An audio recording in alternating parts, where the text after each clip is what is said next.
नमस्कार दोस्तों, स्वागत है हमारे YouTube चैनल पर आपका। दोस्तों, शारदीय नवरात्रि मंदिर में जाकर दान कराना यह एक चीज। इसके दान करने से ही माँ दुर्गा आपसे इतनी अधिक प्रसन्न हो जाएंगी कि आपके भाग्य को सूरज से भी ज्यादा तेज चमका देंगी, हर प्रकार के शत्रुओं का नाश कर देंगी और आपकी हर एक मनोकामना चुटकियों में पूरी कर देंगी। जी हाँ दोस्तों, यह कोई साधारण चीज नहीं है। यह माता रानी को बेहद प्रिय, अत्यंत शक्तिशाली और गुप्त प्राचीन महाविद्या है। और इस नवरात्रि आप इस गुप्त चीज को करके देखो, उसके जो चमत्कारिक परिणाम आएंगे उन्हें देखकर आपकी आंखें फटी की फटी रह जाएंगी। जी हाँ दोस्तों, आप जयकारा बोलिए माता रानी का।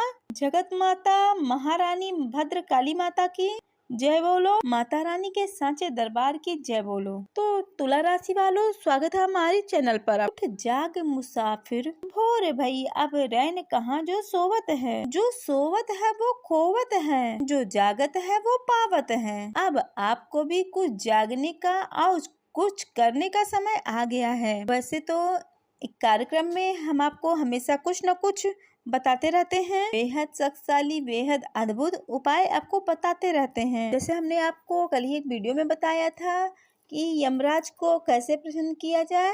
श्याम और सबल दो कुत्तों को स्वान बलि देने यानी कुत्तों को भोजन देने जो शक्तिशाली उपाय आपको बताया, वह कोई साधारण उपाय नहीं है। जो इंसान यह क्रिया को करेगा उसके जीवन में चमत्कारिक रूप से प्रभाव पड़ेगा। लेकिन अब समय बदल चुका है, अब माता रानी का आने का समय हो गया है। माता रानी आने वाली है और जब माता रानी ही आ रही है, जगत माता महारानी आ रही हैं, तो फिर डर काहे का। अब सारी समस्याओं के पिंजड़े माता रानी खुद खोल डालेंगी और हर एक दुख दर्द को माता रानी मिटा देंगी। अब वो खुशियाँ देंगी जिसके लिए आप तड़प रहे थे। जी हाँ दोस्तों, आज के इस कार्यक्रम में हम एक जिस चीज को बताने वाले हैं, यह बहुत ही गुप्त और बहुत ही शक्तिशाली क्रिया है और इसे वही लोग बता सकते हैं जिसके पास स्वयं साधनाओं के लंबे चौड़े अनुभव होते हैं, जिन्होंने माता रानी की अनुभूतियाँ प्राप्त की हैं और उन्हीं के द्वारा बताए जाने पर ये क्रिया फलित होती है। कोई साधारण पुरुष अगर इस क्रिया को नकल करके किसी और को बता भी देगा तो ये क्रिया फलित नहीं होगी, क्योंकि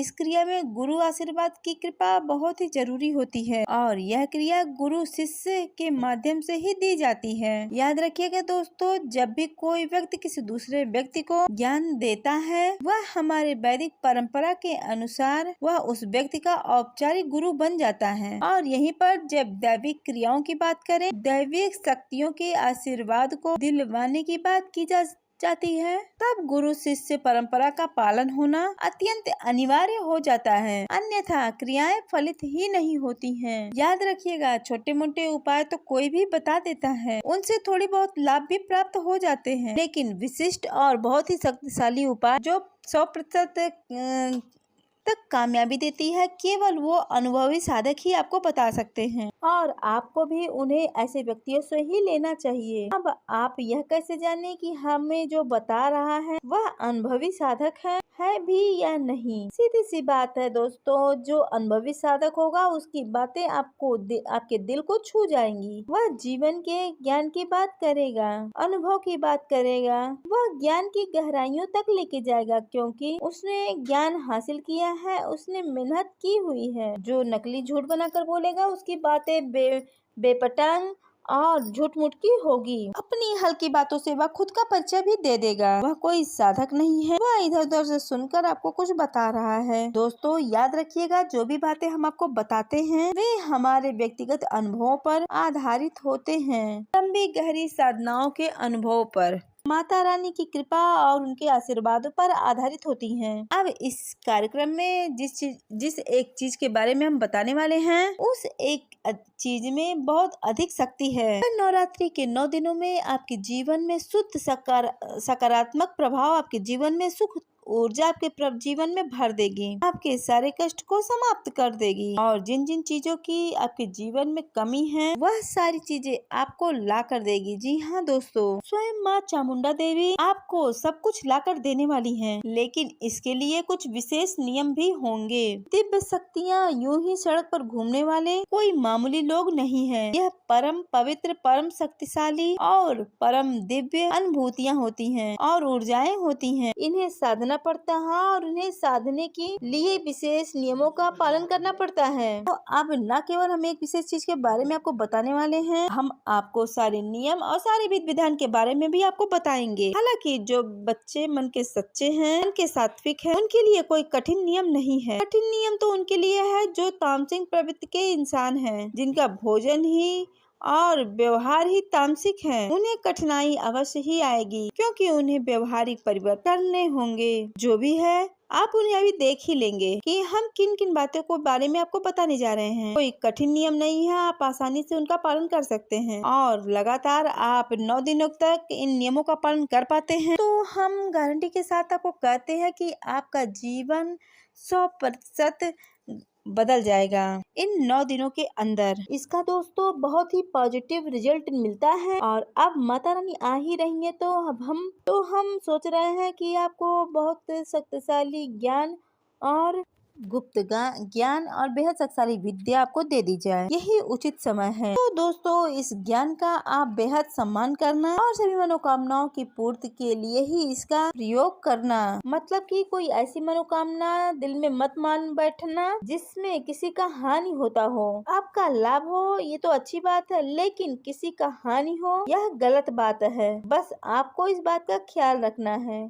दोस्तों इस कार्यक्रम को पूरा अंत तक जरूर देखना। यदि सचमुच ही आपको अपने जीवन को बदलना चाहते हैं, यदि केवल टाइम पास ही करना है तो कोई बात नहीं है, आप इसी समय ये वीडियो छोड़कर चले जाइए, क्योंकि हम ज्ञान केवल उसी को देना चाहेंगे जिसको सचमुच की इसकी जरूरत है। तो उम्मीद करते हैं दोस्तों कि आप हमारी भावनाओं को समझ रहे होंगे और हम जो कहना चाहते हैं उन बातों के सही मतलब को आप समझ चुके होंगे। तो चलिए आज के इस वीडियो को चलिए दोस्तों आज के इस विशिष्ट कार्यक्रम की शुरुआत करते हैं। हम अपनी परंपरा अवश्य निभाएंगे और माता रानी को आभार अवश्य व्यक्त करेंगे। तो कमेंट बॉक्स में पूरे भक्ति भाव और प्रेम भाव से लिखिए, जय माँ भद्रकाली कृपा करो। माता रानी निश्चित रूप से आप पर पूरी कृपा बनाए रखेंगी, पूरा आशीर्वाद देंगी, आपका जीवन पूरा धन्य हो जाएगा। दोस्तों हम चाहेंगे कि आप अगर इस कार्यक्रम में पहली बार आए हैं तो चैनल को सब्सक्राइब, वीडियो को लाइक जरूर कीजिएगा, क्योंकि ऐसा करने से आप न केवल माता रानी के दिव्य परिवार के सदस्य बन जाएंगे, बल्कि आपको विशिष्ट धर्म की बातें, ज्ञान की बातें आपको सुनने समझने को मिलेगी। तो दोस्तों आपको हम विशिष्ट और गुप्त चीज के बारे में बताएं, लेकिन उससे पहले दोस्तों तो हम चाहेंगे कि आप माता रानी के चरणों को अपने जीवन में कैसे उतारा जाए शास्त्र के अनुसार, इस विषय को भी समझ लें और आपको बहुत आनंद आएगा इस कार्यक्रम को सुनने। हम चाहेंगे कि आप माता रानी के दिव्य स्वरूपों को अपने जीवन में कैसे उतारा जाए शास्त्रों के अनुसार, इस बात को भी समझ लें। इसमें आपको बहुत आनंद आएगा इस कार्यक्रम को सुनने में और देखने में। बातें बहुत ही विशेष हैं और अद्भुत हैं, आपने पहले कभी सुनी नहीं होगी। तो ब्रह्मा जी ने महिषासुर को, एक दानव को ब्रह्मा जी ने आशीर्वाद दे दिया और यह आशीर्वाद दे दिया कि उसे कोई मार नहीं सकता है, और फिर उसने हाहाकार मचा दिया। फिर तीनों देवताओं ने मिलकर आवाहन किया एक शक्ति के शुद्ध स्वरूप का, और यह शक्ति प्रकट हुई जो कि स्वयं ब्रह्मा विष्णु महेश की शक्ति भी समाहित हुई देवी दुर्गा के रूप में। और उन्होंने 9 दिन घमासान युद्ध करके और 10वें दिन देवी दुर्गा ने महिषासुर नाम का जो दानव था उसका वध कर डाला। अब इस कहानी से हमें क्या सीख मिलती है, जरा आप इस पर गौर करिए। शास्त्रों में जो कहानियां बताई जाती है उसमें से एक केवल रोचक कहानियां या प्रसंग नहीं होते हैं, ये हमारे जीवन के लिए बहुत ज्ञान का पिटारा होते हैं, परंतु उन्हें समझ पाने के लिए थोड़ा बेतज्ञ होना पड़ता है। भौतिकवादी लोग नई नई रुचि से समझते हैं ना ही सुनते हैं। तो अब ध्यान से सुनिए, ये महिषासुर कौन है। महिषासुर है हमारी बुरी प्रवृत्तियाँ, और बुरी प्रवृत्तियाँ क्या है, हमारी व्यसन। व्यसन कई प्रकार के होते हैं। महिषासुर बहुत ही शक्तिशाली था, क्योंकि व्यसन बहुत ही शक्तिशाली होते हैं। इंसान को जब जकड़ लेते हैं तो जीवन भर छोड़ते नहीं है। कोई शराब पीना शुरू कर देता है तो शराब पीते पीते ही उसकी मृत्यु हो जाती है, परंतु शराब नहीं छूटती है। किसी को तंबाकू खाने की लत है, किसी को धूम्रपान करने की लत है, किसी को गलत कार्यों की, जुआ, शराब, वेश्यावृत्ति, पता नहीं क्या क्या, दुनिया भर के तमाम व्यसन, और यहाँ तक के आलस, जरूरत से ज्यादा सोना भी व्यसन है। ये जो महिषासुर है यह हमारे व्यसन को दिखा रहा है, और व्यसन इतना शक्तिशाली है कि इसके जाल को तोड़ पाना किसी के भी बस की बात नहीं है। इसे तो केवल वही तोड़ सकता है जिसने ब्रह्मा, विष्णु, महेश और शक्ति को साथ लिया हो। और अब ब्रह्मा, विष्णु, महेश की साधना क्या है, जरा इसे भी ध्यान से समझिए दोस्तों। आपको यह ज्ञान कहीं से भी नहीं मिलेगा। लोग केवल सुन सुना कर कहते हैं, शास्त्रों का ज्ञान नहीं करते हैं। दोस्तों, हम जो आपको सुनाने जा रहे हैं उसको ध्यान से सुनिएगा। यह संपूर्ण शक्ति त्रिगुणात्मक है, जो कि 3 देवों का प्रतीक है, यानी उत्पत्ति, कारक और संहारम। जो उत्पत्ति के देवता है उन्हें ब्रह्मा जी कहा जाता है, और ये रजोगुण के सूचक होते हैं। उसी प्रकार से भगवान विष्णु सृष्टि के पालनहार है, और इन्हें सतोगुण से जोड़ा जाता है। इसी प्रकार भगवान महेश यानी शंकर जी तमोगुण के कारक हैं, जो संसार के विनाश के कारक बनते हैं। इन्हें तमोगुण से जोड़ा जाता है, यानी कि ये 3 गुण हर इंसान के अंदर ही विद्यमान होते हैं। हर व्यक्ति के अंदर उत्पत्ति, विनाश और पालन के गुण होते हैं। अब आप खुद ही अंदाजा लगाइए, किसी आदमी ने नौकरी की, घर बनवाया, घर गृहस्थी उसने पहले बनाई, फिर उसका संचालन किया। अपने जीवन को पहले उसने बनाया, फिर उसका उसने संचालन किया। ये सारे के सारे गुण इंसान के कार्यों में झलकते हैं। जब इंसान के ऊपर उसकी वृत्तियाँ, उसका व्यसन उस पर हावी हो जाता है तो वह शक्तिहीन हो जाता है। तब फिर उसके तीनों गुणों का नाश हो जाता है, और वो निढाल होकर, बेढाल होकर वो पड़ा रहता है, बस पड़ा ही रहता है, शिकायतें करते रहता है, जीवन में कुछ भी हासिल नहीं कर पाता है, बस कोसता रहता है, कभी किस्मत को, कभी भगवान को, कभी अपने आप को, कभी माँ बाप को। तो यह जो व्यसन रूपी महिषासुर है, हर इंसान के जीवन में प्रवेश करके कि जीवन की तरक्की को रोक देता है। इसे दूर हटाना या उसका विनाश करना बहुत ही आवश्यक है। तो जब इंसान इस महिषासुर को, यानी कि जब अपने व्यसन रूपी दानव को मारना चाहेंगे, इसका विनाश करना चाहेगा, तो इसे तीनों गुणों को साधना होगा, यानी कि रज, सत और तम, तीनों गुणों का सही संतुलन बनाना होगा। यह जो व्यसन रूपी महिषासुर है, जो हर इंसान के तरक्की को रोक देता है, इसे दूर हटाना या इसका विनाश करना बहुत ही आवश्यक है। तो जब इंसान इस महिषासुर यानी व्यसन रूपी दानव को मारना चाहेगा, इसका विनाश करना चाहेगा, तो उसे अपने तीनों गुणों को साधना होगा, यानी कि रज, सत और तम, तीनों गुणों का सही संतुलन बनाना होगा। कब उसे कोई कार्य करना है, कब उसे किसी कार्य को सही तरीके से चलाना है, और कब उसे रोक देना है। जैसे किसी इंसान ने कोई दुकान खोली तो उसे ब्रह्मा जी के रूप में उस दुकान की उत्पत्ति की। तब जब उसका संचालन किया तो भगवान विष्णु के रूप में सही संचालन किया। शाम के समय जब उसने दुकान को बंद किया, उसने शिव के रूप में उसका शटर डाल दिया, यानी कि फिर उस दुकान को शाम के समय बंद कर दिया। अगले दिन फिर वही क्रिया वह फिर से दोहराएगा, लेकिन जब उसके ऊपर वही महिषासुर हावी हो जाएगा, यानी कि व्यसन हावी हो जाएगा, तो वह उल्टे सीधे कार्यों में लिप्त हो जाएगा, शराब पीने लगेगा, कभी उल्टे सीधे कार्य करने लगेगा, तो वह अपने इस कार्य को भूल जाएगा। यही है महिषासुर का अपने जीवन में प्रवेश करना। और जब उसे इस बात का एहसास होगा कि जीवन का विनाश हो रहा है इस व्यसन रूपी महिषासुर के रूप में, तो वह अपने तीनों गुणों को साधेगा। सबसे पहले अपने काम पर वह जाएगा, अपने काम पर वह पूरा ध्यान देगा, अपने व्यापार, अपनी जिंदगी, अपने परिवार, अपने करियर पर वह पूरा फोकस करेगा। फिर उसके बाद उसको जरूरत होगी शक्ति की, क्योंकि किसी कार्य को करने के लिए दिमाग को एकाचित्र होकर मेहनत करने के लिए शक्ति की आवश्यकता होती है। फिर शक्ति के रूप में प्रकट होंगे तीनों गुणों के रूप में देवी दुर्गा। जब देवी दुर्गा तीनों गुणों के साथ मिलकर कार्य करेंगी, जैसे तब बता दें हम आपको, जैसे महिषासुर को मारने के लिए 9 दिन का समय लगा, वैसे ही व्यसन की वजह से आपके जीवन में जो परेशानी और विनाश आया उसे भी आप रातों रात नहीं मिटा पाएंगे। आपको भी समय लगेगा, 10 दिन समय लग सकता है, 1 महीना लग सकता है, 6 महीने लग सकते हैं या 1 साल लग सकते हैं। यानी कि माता रानी की कृपा शक्ति का स्वरूप तीनों देवों को साधने के बाद आप इस व्यसन रूपी महिषासुर मर्दन जरूर ही कर देंगे। जी हाँ दोस्तों,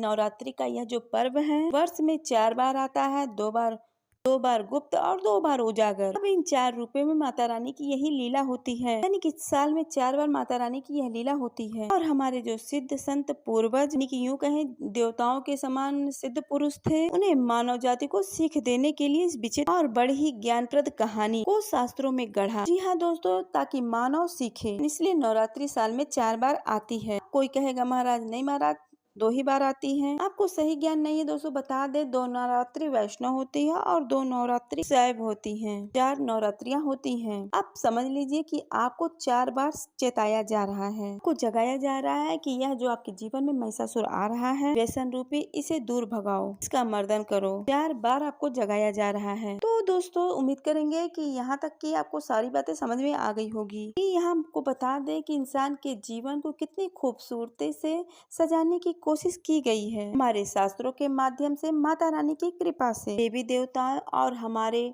उन पुरखों पूर्वज और ऋषि मुनियों के माध्यम से। और हम तब भी न सीख पाए और केवल माता रानी की आगे जाकर आरती गा दे और एक दीपक जला दे और हम सोचे हमारा उद्धार हो जाएगा। तो नहीं दोस्तों, ऐसा नहीं होता है। आपको प्रयास करना ही होगा, 100% आपको प्रयास आपका ही होगा। भगवान तो बस केवल आपको सहारा देंगे। बिल्कुल उसी तरह जिस प्रकार से जब कोई बालक पहली बार साइकिल चलाता है, तो सीट पर बैठेगा बालक ही, पेडल भी बालक ही लगाएगा और हैंडल भी बालक ही देखेगा। पिता तो पीछे से कैरियर को थोड़ी देर के लिए पकड़ेंगे और थोड़ी देर बाद जब वह देख लेंगे कि पुत्र चलाने लायक हो गया है, तो फिर धक्का देते देते छोड़ देंगे। बालक चलाएगा और धीरे धीरे सीख जाएगा। अब कहे कि पिता ही साइकिल को चलाए और हर वक्त और पुत्र को लेकर घूमते रहे, तो पुत्र कभी साइकिल चला ही नहीं पाएगा। तो जैसे हमारे जीवन में हमारे पिता की भूमिका रही है, वैसे ही हमारे जीवन में परम पिता की भूमिका हमारे जीवन काल और संपूर्ण चराचर ब्रह्मांड और जगत में रहती है। इसे समझना चाहिए। तो दोस्तों उम्मीद करेंगे यहाँ तक बातें आपको समझ में भी आई हैं और आपको अच्छी भी लगी हैं।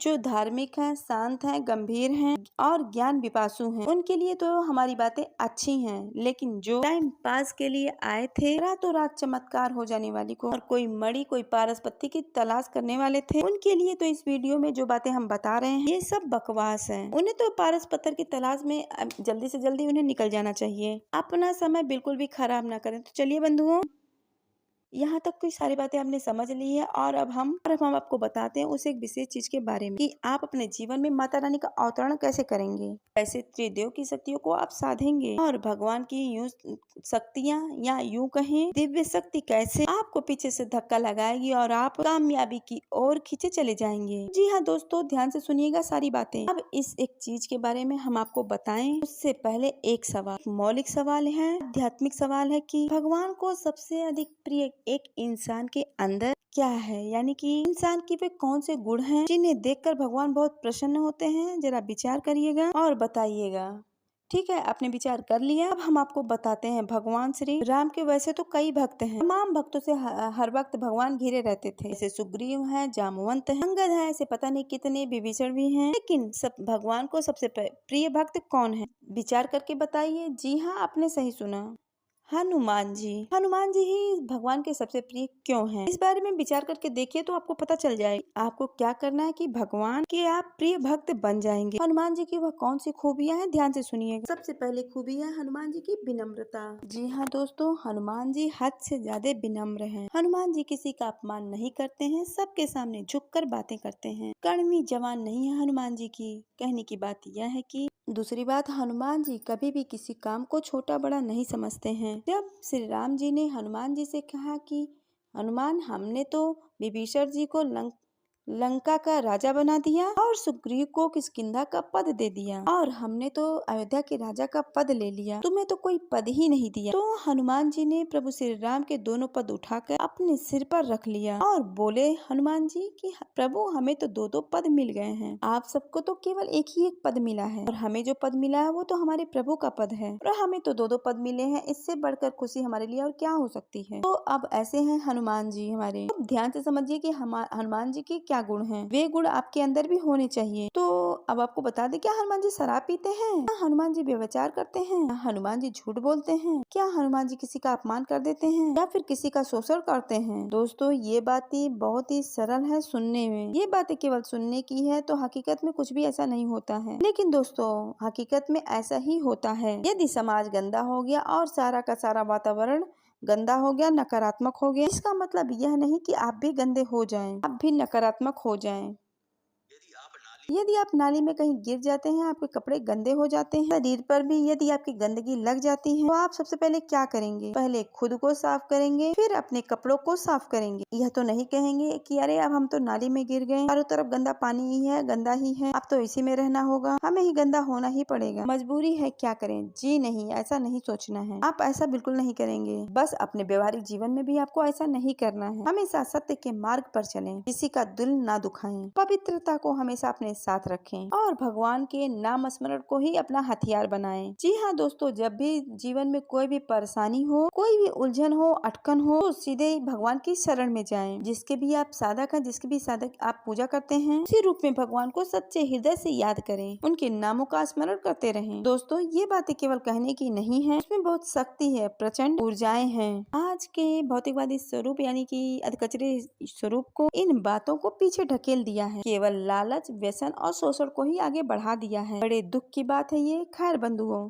दोस्तों इस क्रिया को करने से पहले अपने जीवन में इन गुणों को लाना हो। भोजन जितना हो सके उतना साधारण खाएं, तेज मसाले युक्त भोजन ना खाएं। इन 9 दिनों के अंदर, यानी कि जो माता रानी की ये 9 दिन है, उसमें ज्यादा हैवी भोजन ना करें, जितना हो सके उतना सत्य कहने की कोशिश करें। यदि बहुत बड़ी कोई परेशानी हो, ज्यादा नुकसान हो रहा हो, तो झूठ बोलकर भी आप काम चला सकते हैं, परंतु बात बात पे झूठ बोलना, लोगों को बेवकूफ बनाना, हर बात में इधर की उधर बात करना, झूठ नहीं बोलना है, किसी की बुराइयां नहीं करना है, जितना हो सके भगवान के नामों का स्मरण करना है। क्योंकि दोस्तों यह चित्र बड़ा ही चंचल है, आप इसको कहीं न लगाएंगे तो ये आपको कहीं न कहीं लगा ही देगा और यह चित्र जहाँ लगाएगा वहाँ आपका विनाश ही होगा। जी हाँ दोस्तों, अगर आप खाली हैं तो आप अपने इस चित्रवृत्त को भगवान के रूप में लगा दीजिएगा। आपका मन भगवान के नाम का स्मरण करता रहे, यह काम आप करना। हम आपको बताने जा रहे हैं इस एक चीज के बारे में, जरा ध्यान से सुनना सारी बातों को, और जैसे हम बता रहे हैं बिल्कुल वैसा ही आप उपयोग करना। और नवरात्रि के पहले दिन मंदिर में जाकर इसे दान कराना।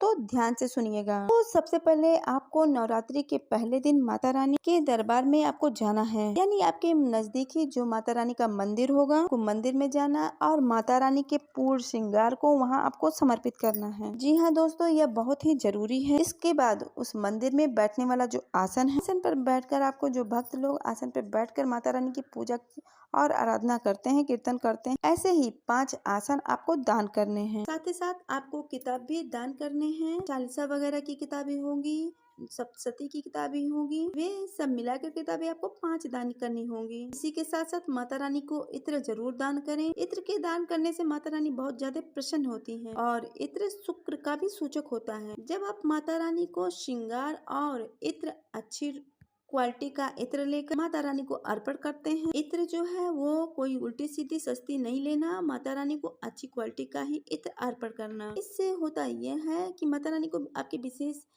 इत्र की आवश्यकता नहीं है, लेकिन आपका भाव जरूर दिखता है। आपने कष्ट उठाया, मेहनत की और अपने मेहनत का पैसा माता रानी के ऊपर अर्पण किया, केवल भाव दिखाना है आपको, तो आप अच्छी क्वालिटी का इत्र लेकर माता रानी के को अर्पण करना है और चढ़ाना है। इससे माता रानी बहुत अधिक प्रसन्न होती हैं और सबसे बड़ी बात, आपके जीवन में कभी भी धन की कोई कमी नहीं होती है। अब बात करते हैं उस विशेष चीज के बारे में जो बहुत ही लाभप्रद है। इसकी सीधी कृपा माता रानी की आप पर प्राप्त हो जाएंगी। इस चीज के लिए आपको क्या करना है, एक सफेद रंग का कागज लेना है। इस सफेद रंग के कागज पर आपको 9 बार नरवाण मंत्र लिखना है। नरवाण मंत्र आप तो जानते ही होंगे, ओम ऐं ह्रीं क्लीं चामुंडाई विच्चे। ओम आपको नहीं लगाना है, नहीं तो ये दशाक्षरी मंत्र हो जाता है। अब आपको नरवाण मंत्र आपको लिखना है 9 बार। अब उस कागज को लपेटने के लिए आपको एक हरे रंग की पोटली चाहिए, यानी कि हरे रंग का एक कपड़ा चाहिए। और अब आपको दूसरी सामग्री बता दे, वह है चावल। ज्यादा नहीं, बस आपको एक मुट्ठी चावल ही चाहिए। आपको यह बात का ध्यान रखना है कि चावल टूटे फूटे बिल्कुल भी ना हो। चावल अच्छी क्वालिटी के हो, खंडित ना हो। खंडित चावल पूजा पाठ में या भगवान को समर्पित खंडित चावल नहीं किए जाते हैं। खंडित चावल पूजा पाठ में या भगवान को समर्पित नहीं किए जाते हैं। सब चावल शुद्ध और सफा होना चाहिए। इसके बाद आपको एक सुपारी, एक इलायची और एक लौंग का जोड़ा लेना है। साथ ही साथ आपको एक सिक्का लेना है। जी हाँ बंधुओं, वैसे तो एक चांदी का सिक्का का विधान है। यदि आप चांदी का सिक्का नहीं कर सकते हैं तो कोई बात नहीं, साधारण सिक्का भी आप कर सकते हैं। चलने वाला सिक्का होना चाहिए, खोटा सिक्का नहीं होना चाहिए। इस पूरी सामग्री को आप पोटली बनाकर रख लें। पहले दिन ही आप माता रानी के किसी भी मंदिर में आप जाएं और इस सामग्री को माता रानी के चरणों में आप रख दें। आप वहाँ के पुजारी को ये पोटली समर्पित करें और उनसे कहें कि ये पोटली माता रानी के चरणों में अर्पित करें। बस आपको करना क्या है, वहाँ पर मंदिर में बैठकर आपको नरवाण मंत्र का एक माला आपको जाप करना है। गाय के घी का आप दीपक जलाएं और नरवाण मंत्र का आप वहीं पर बैठकर एक माले का जाप करें। रुद्राक्ष की माला का आप प्रयोग करें, स्फटिक की माला का भी आप प्रयोग कर सकते हैं। रुद्राक्ष की माला का उपयोग करना सर्वोत्तम रहेगा, कोई इसमें वैसी बात नहीं है। माता रानी को भोग प्रसाद पुष्प आदि समर्पित तो करेंगे ही, एक माला नरवाण मंत्र का आप जाप करें। इसके बाद कोशिश यही करें कि माता रानी के चरणों में आप अपने घर में एक गाय के घी का 9 दिनों तक अखंड ज्योति जलाएं और अपने घर में रात्रि के समय, दिन में नहीं रात्रि के समय, नरवाण मंत्र की एक माला की जाप रुद्राक्ष की माला से आप रात्रि में बैठकर अवश्य करें। यानी कि पहले दिन आप ये क्रिया मंदिर में करेंगे, उसके बाद अपने घर के मंदिर में आप बैठकर ये क्रिया करेंगे। 9 दिनों तक लगातार आपको ये क्रिया करती रहनी होगी। बस इतना सही आपको करनी है। वह जो सामग्री आप ले गए हैं माता रानी को चढ़ाई थी, वह सामग्री अब वहीं आप छोड़ दें। केवल उस पोटली के अंदर जो माता रानी के लिए नवरत्न मंत्र आप एक कागज पर लिख कर रखे थे, उस कागज को ही आप केवल पुजारी जी से कहकर आप वापस ले सकते हैं। माता रानी के दरबार का जो दिव्य सिंदूर है उस कागज पर आप लगवा लें। वो सिंदूर, वो माता रानी के जो चरणों का सिंदूर है उस कागज पे आप लगवा कर ले आए। वही माता रानी की प्रसादी होगी,